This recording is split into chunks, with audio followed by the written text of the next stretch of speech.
ঘরে একা শিশু রহস্য মৃত্যু, খাট থেকে দেহ উদ্ধার।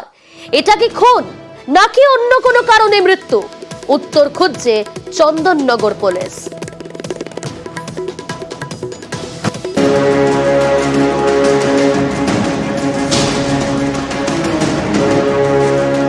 হুগলির চন্দননগরের কুন্ডুঘাট, এখানেই একা ঘরে শিশুর মৃত্যুতে রহস্য। কুন্ডুঘাটের বাসিন্দা নবকুমার বিশ্বাস কলকাতায় চাকরি করেন। স্ত্রী, এক ছেলে এবং এক মেয়েকে নিয়ে সংসার। বুধবার সকালে অফিসে রওনা দেন নবকুমার। বেলায় মেয়েকে নিয়ে স্কুলে যান নবকুমারের স্ত্রী। পরে তিনি ফিরেও আসেন। তার দাবি, ছেলেকে বিছানায় শুয়ে থাকতে দেখেন। বিকেলে স্কুল থেকে বাড়ি ফিরে মেয়ে, এরপর ভাইকে ডাকতে যায়। ভাইয়ের সাড়া নেই, বিছানায় চুপচাপ। তড়িঘড়ি নিয়ে যাওয়া হয় চন্দননগর হাসপাতালে। চিকিৎসকরা জানান, অনেক আগেই মৃত্যু হয়েছে বছর 6 নিখিলের। এতেই তৈরি হয়েছে রহস্য। নিখিল তো একাই ছিল, ফাঁকা ঘরে কিভাবে মৃত্যু হলো? এটা কি তাহলে খুন নাকি অন্য কিছু?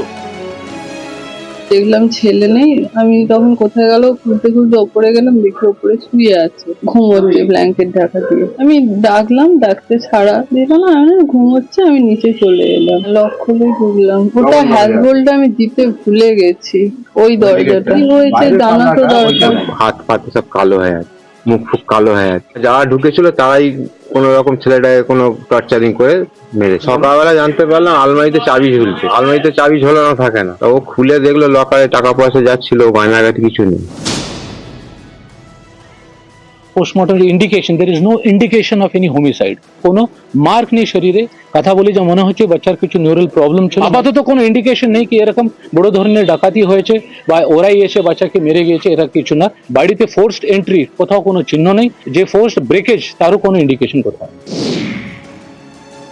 কিভাবে প্রাণ গেল ছোট্ট নিখিলের? উত্তর খুঁজছেন তদন্তকারীরা। হুগলি থেকে সোমনাথ ঘোষ, নিউজ 18 বাংলা।